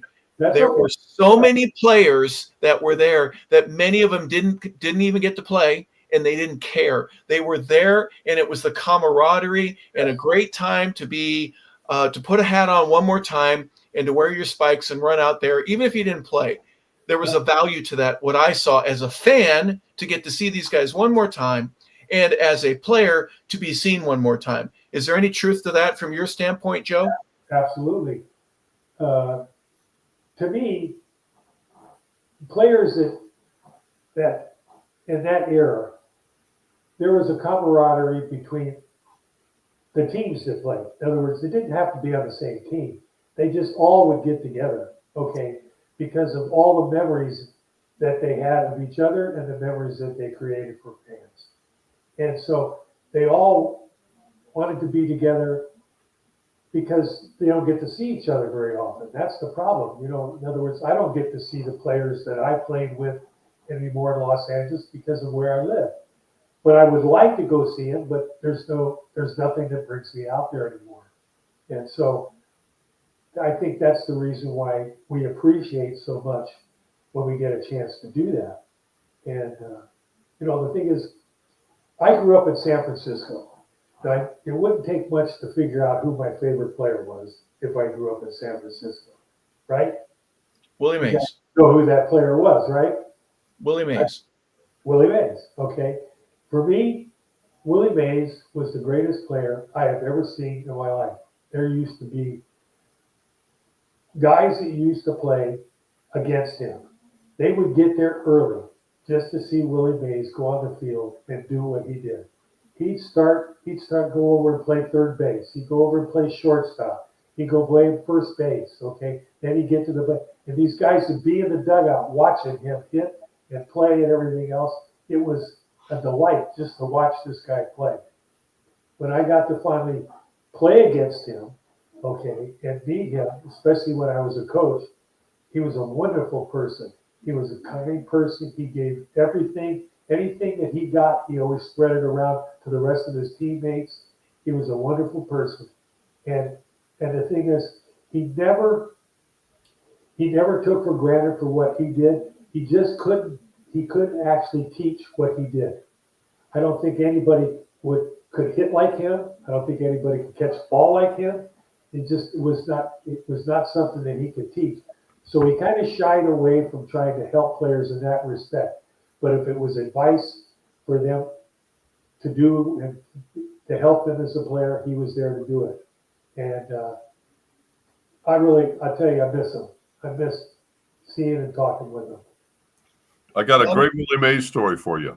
I'm in Okay. training in 1979. This is when I was working with Carew. It was his first year with the Angels. We're in the Palm Springs. I'm in the visiting dugout. Who comes in with Jilly Rizzo, who was Sinatra's bodyguard? Oh, yeah, I know Jilly very well, yes. Yeah, Jilly's bringing Leo DeRocher in, and they put an angel hat on his bald head, and he sat in the dugout next to me because he had open heart surgery, and he was living at Frank's compound to get through. He and Frank were very close. So he sat down, and a reporter came up to him, and this said it all. A reporter said, "Leo, you roomed with Babe Ruth. You've seen every player in the history of baseball. Who would you say is the greatest player you've ever seen?" And he's got a smile on his face. And what he said is undisputable. He said, "There are 5 things you judge a player for: hitting for average, hitting for power, base running, fielding, and throwing." And he said, in the history of baseball, there's only one player that I have ever seen that is a 10 plus in all 5 areas. You can't say that about Stan Musial, Ted Williams, Babe Ruth, on and on and on. He was a 10 in all 5 areas, and that's Willie Mays. And so when I heard that come out, and I thought, I never forgot that, because you can say, oh, this guy was great or that guy. No, not in all 5 areas. A 10. They might have been a 9 in one area or a 5, but it's so that said it all for me. Well, Bob, too, throw in this factor. There may be other guys that maybe run a little bit faster or had a higher batting average, but for a longer period of time, and with the numbers that Willie had, there's no one. No. There's no one that had the numbers that he had.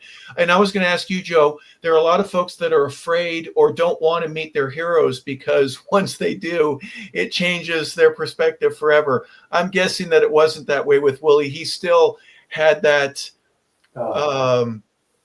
charisma and charm that a young man, a young player, a young Joe Ferguson would admire. And the old Joe Ferguson, excuse my French for saying that you matured and when you finally got a chance to meet him, still valued that just as much. Absolutely. He was a very kind person. But you got to remember, he came from a different era. I mean, he was in the Negro Leagues and everything else. And when he came up, he had a very tough, I believe Leo DeRocher might have been his first manager. And when he first started in the big leagues in 1951, he struggled. But he stayed with them, and he just put his arm around him and said, "Don't worry about it. You're going to be my center field. Just go out there and just keep playing." And he went on from there. But he was a very kind individual, and you got to remember, this guy hit 660 home runs in 3 years to service. BS, before steroids. Can you imagine how many he would have hit in 3 years when he was averaging about 50 a year? In his prime, yeah. Imagine him on steroids. Yeah, he didn't beat him. He really didn't beat him. So, yeah, that's a shame too. You know, the steroids are that's a tough thing that happened in baseball. I wish that would have never happened, but it wasn't considered illegal when they took it, and I think we have a little problem deciding who the best players are and who should be in the Hall of Fame. I think there should be some reconsideration for some of those players. Absolutely. That have hit all those home runs and played so well for so many years. You know, Bonds was a shoo-in for the Hall of Fame before he even started taking steroids. He was going to be in the Hall of Fame. Clemens, what about Roger Clemens? Come on, 7 Cy Young Awards. Exactly. And the thing is, you have to understand that happened. It's part of baseball. That was part of the time. So it should be not considered something that should be held against them. And they should put him in the Hall of Fame. They belong there. I agree. Mark McGwire, when he was taking steroids, they weren't illegal. It's like taking vitamin pills. They weren't illegal. Nobody, there was no rules against it at the time.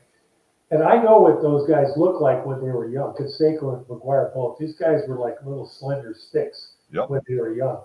And they became behemoths because of this. Okay. But it doesn't change the fact that they did what they did. They hit the home runs. They had great years, and they should be in the Hall of Fame. It's an interesting perspective, isn't it, when you consider the men that are voting allowed for players who were drunk. We've spoken about a couple of them. Players that were taking amphetamines, right, during all the late 60s and 70s and whatever. No problem with them. No problem if you, have a family issue or something like that. But very interesting perspective. I appreciate you giving us that, Joe. Before we let you go, you got to manage. You got to do some other things post-career. Is that because the love of the baseball game itself was something that you wanted to keep going, or was it just, hey, it's all I've done during my professional life. I want to keep doing it, and I want to stay. I want to wear a hat for as long as I possibly can in my life. I tell me a little bit about what prompted you to cross over from the player to the manager side. Part of it is that I was a baseball person. And I wanted to be in baseball for as long as I could be in baseball, if I could. But the thing is, I actually thought I could help some people. And that's why I did it. I felt that the first job that I had that brought me to Baltimore, and Sid Thrift was the minor league director there. I interviewed with Sid Thrift, and Sid Thrift said to me, he says, "What the hell are you doing here?" He says, "You played in the major leagues. You've been playing for you've been in the major leagues for over 25, 30 years. Why do you want this job? It doesn't pay very well." I said, "I don't care about the pay. I make enough money. I don't need the pay. I just feel that I can help some people." So I convinced him, and so he let me go out and start managing for Baltimore. And that's how it started. And then I went another pretty much another 20 years helping players to become the best that they can be. And so, I mean, I think I got more out of it than some of the players did, because I love going to the ballpark, and I love the action to go out there to win the games. And I tried to influence the players that, hey, this is development, but at the same time, you got to learn how to win. We're not just going to go out there and we're just going to go out there and just show up. That's not baseball.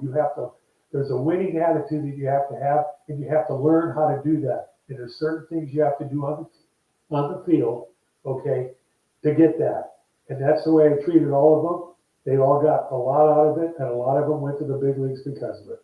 Yeah. And if you want to learn how to lose, you can. I won't stop you, but guess what? I won't have you around for very long. So, and neither will anyone else. It's a business, and it is a game, but it's both, but it's very, very competitive, Joe. I appreciate you doing that. And Jim McMahon was a teammate. I played against him in college. I played against him in the pros, but I also played with him on a couple of occasions. And he says, I'm doing what I love to do. I've never worked a day in my life. Football has been that good to me. I would imagine the pay wasn't the thing. It was just, I want to be able to give back to the game. And I think also, Joe, wouldn't it be fair for me to say, because you're dealing with pitchers, because you've been in the outfield, you have a different perspective in the way that you view the game than a guy that basically only may have been in one position. Absolutely. It helped me. Because I tried to become a person that understood all that, every bit of that, so I could help pitchers, I could help catchers, I could help infielders, outfielders, didn't make any difference. I could help hitters, and so I felt that I had that ability to do that. And so I treated every player exactly the same. If they needed help, I had to take them out. I'd throw batting practice to them. We do all kinds of things to try to get to the point where they could find themselves and become the player that they could potentially become. Yeah. And so that's the reason why I did it. And that's why I stayed in the minor leagues as long as I did. You mentioned it just a moment ago how Willie Mays struggled a little bit. We had Bobby Valentine on about a month ago in the minors. He had one of his managers put his arm around him and said, "You are my second baseman." And it changed his perspective. Can you think of any examples where you did something like that? Listen, I know you're struggling right now, kid. I believe in you. I want you to know and hear it from me. You are my fill in the blank. You are this player, that player, you're a catcher, you're my designated hitter, you're my starting pitcher, where you knew that it was going to lead to him being more successful because he just needed to hear that in between his ears to develop the confidence that he needed to go out there every day and do something that he's been doing since he was a kid. Yeah, absolutely. Yes. And the thing is, you got to remember in the minor leagues, not everybody is there as a prospect. First of all, most of them are not going to play in the big leagues. Okay, but you have 25 players on a team, and you have to fill out that roster if you have 5 or 6 teams. But the thing is, there's going to be once in a while you'll come across the player, okay, that for some reason or another you see something in that player. He may not be the best player of the team, he may not have been drafted very high, but you see something in that player. And so I knew who the prospects were, and I spent a lot of time with them because that's where the guys are going to go, hopefully, to the big leagues. And they're the ones that the organization wants to see go up quickly. But I was always looking for the person that might be somebody that was maybe fell through the cracks, okay? And so that's the player that I wanted to see if I could help him to become maybe a chance to get to the big leagues, but maybe become a very good player. And there was one that I had that became exactly that because of the way I was treated as a player and the way I was coached by Tommy Lasorda, and that was Mike Piazza. Mike Piazza, okay, became a Hall of Famer, and nobody wanted him. Not one person in the Dodger organization wanted him. And the only reason why they drafted him is because Tommy Lasorda said, "I want him drafted." And so they drafted him. And he worked 56, wasn't he a 56th round pick? Something like it was just you couldn't be picked any lower than that. He was the last pick. Wow. That's what he was. And so when he got picked, okay, he was going to be, I want to say maybe that's a spring training before the draft. His father took him to spring training, and because he wanted to have Michael work out for Tommy. And Tommy told me, he says, do me a favor. And I'm coaching for Tommy now. He says, take Michael out to the backfield and see if you think he can become a catcher. Does that sound familiar? Yeah. Okay. Yeah. Two things that Michael could do. He had tremendous strength and he had a tremendous arm. And I said, okay. I took him back out and I threw some balls. I said, I want you just to sit down in a stance. And I just want to throw a ball. I want to watch you receive the ball. And then I put some balls by him and I went to second base and I says, I want you to just throw some balls to me to second base. And at that time, he had a really good arm. He had a cannon. He threw the ball and I said, okay, fine. That's all I need to say. So I went inside and told Tommy and his father that he could catch. He's going to need to do a lot of work, but he could become a catcher. Right. And so that's where we started. And from there, he became the catcher for the Dodgers. Okay. And from that point, he went on to become the guy that went to the Hall of Fame. Yeah. How'd that work out for him? How'd that turn out for Mike Piazza? Are you kidding me? It's amazing. Well, a great eye by you. Go ahead, Joe. Please forgive me. Go. Interesting thing. Michael was absolutely treated the worst you could ever be treated by the Los Angeles Dodgers at that time. They were starting to turn over the people were turning over in that organization, all the different people that were scouts and everything else, and nobody wanted the guy. As a matter of fact, when he played in Daytona Beach, and down in Dodgertown, he was in Dodgertown, and they were playing in the league there. They wouldn't even catch him. They would just send him up there to hit once in a while, and then that was it. So he was actually at one point during that season, he quit and went home. And Tommy called some people down there at Dodgertown, and he says, "Why?" And he goes, "Well, he can't catch." And he says, "What do you mean he can't catch? How many times you catch him?" He says, "Well, actually, we didn't catch him." So anyway, he got talked him to come back, and when he came back, that's when he started working hard and doing the things that he needed to do, and that's where I got involved with him, seriously involved. In the winter, I went and watched him. I stayed with him. I took him to the Dominican Republic. I took him there. I coached him there and brought him right to the big leagues. Okay. And the job was going to be between him and Carlos Hernandez. Remember that, Bob? That name? Carlos Hernandez? And so we had a big meeting, and we decided that that Michael would become the catcher.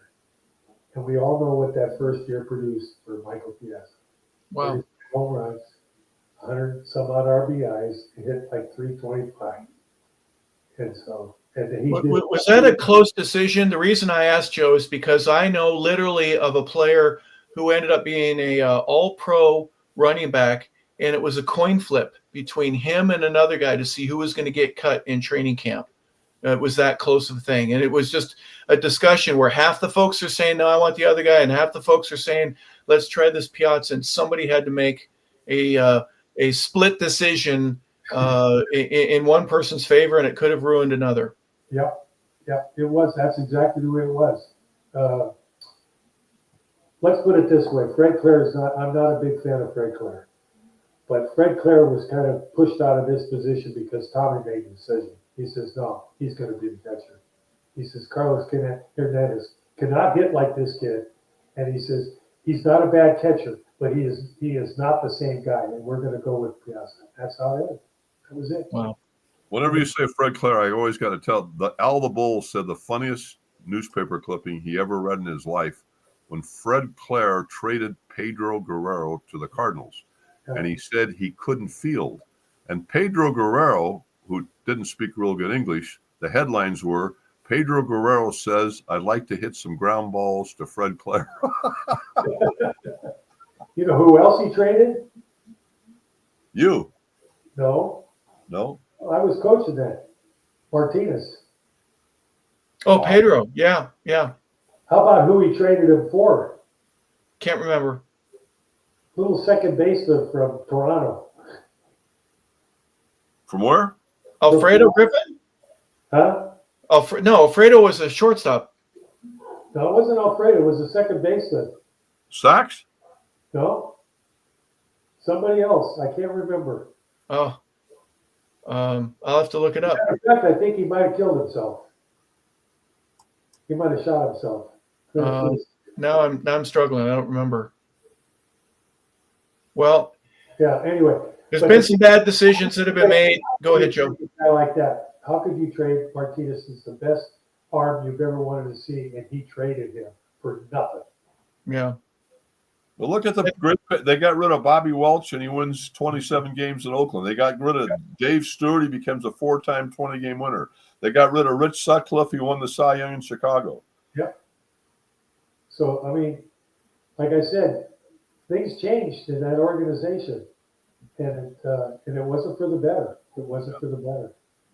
So it's a shame, and a lot of that has to do because once free agency started, that had a lot to do with it because they had to make decisions that maybe they didn't want to make, but they did it anyway, and then plus they would fall in love with certain players, but the other guy was the opposite. In other words, they just said, well, maybe we can do without him. And they just made some bad decisions. But, You know what I find strange, though? Now, think about it. The Dodger organization this year has to be the wealthiest organization in the history of sports with the Japan and the international, and yet they're still cheap to former players, and that does not make a lot. I understand if they're cheap and they're a small market area and they have to count the baseballs, but I do not understand why this organization does not spend money flying guys out, doing this, honoring the past. It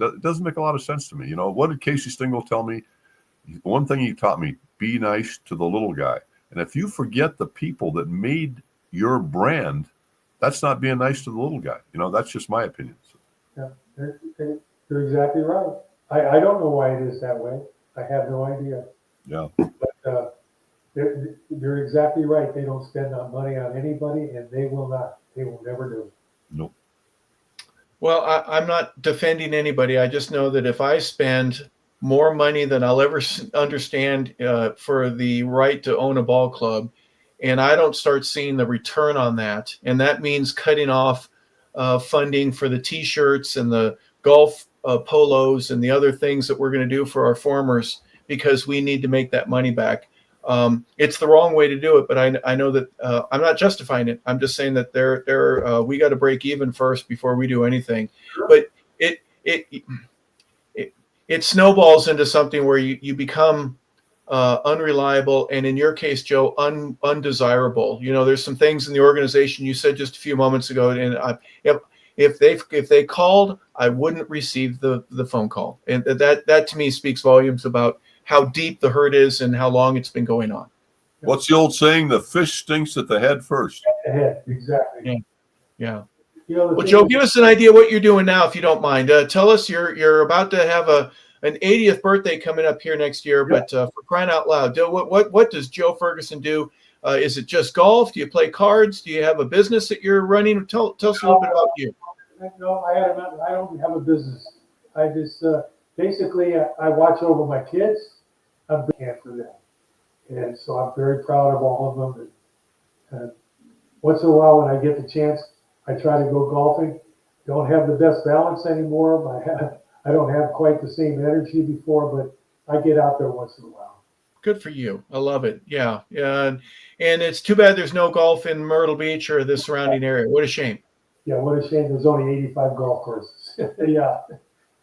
So, yeah, and I've played a few of them, and they're nice, but I just don't. I don't have the same energy as I used to have, and it's tough because I'm losing my balance a little bit, and so it's tough Okay. to walk. I can do about 9 holes, and that's about it. Well, um, get a chiropractic adjustment, and we'll get you a new set of clubs. The hybrids now you don't have to swing hard. You can hit it 240 yards. It may not go straight, but you can hit it that far. So, I can hit it pretty good. The thing is, right now I only use about 4 clubs. That's about all I need.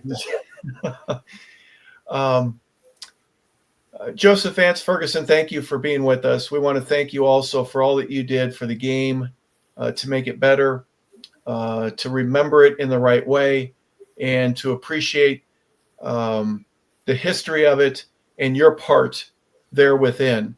Getting to play in a World Series and hitting home runs, winning one in 81, 81, and then the 88. You've been around some championship baseball. You've seen the good, bad, and the ugly.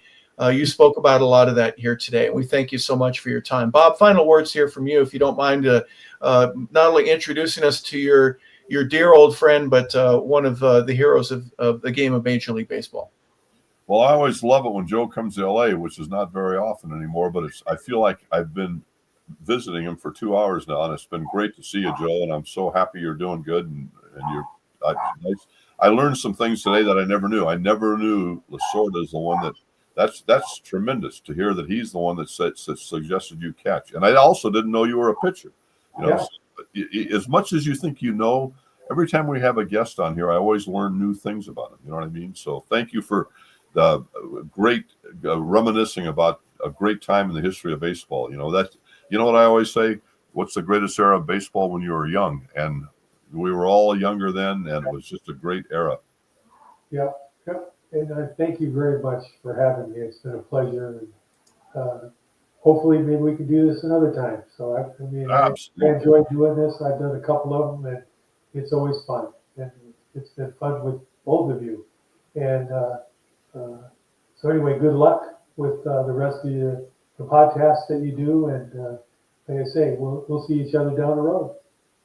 Absolutely. Well, thank you, Joe. We appreciate the compliment. And again, what a kind guest you are. And for you to go back with such clarity and recollection from some things that happened literally 50 some odd years ago, and for you to have that pinpoint precision, it certainly makes it more entertaining and obviously of greater value. Thank you. Appreciate it. We want to thank you for tuning in, everybody. 100 Yards of Football is grateful to have Bob Case, and the show is called The Sports Page. We appreciate you being a part of it. We hope that you would tell others about it when you get to hear about guests like Joe Ferguson and the memories that he had during his 14-year Major League Baseball career. We hope that we learn a little bit more about him along with you as well. So for Bob Case, for Joe Ferguson, I'm Harper LaBelle saying thank you for tuning in.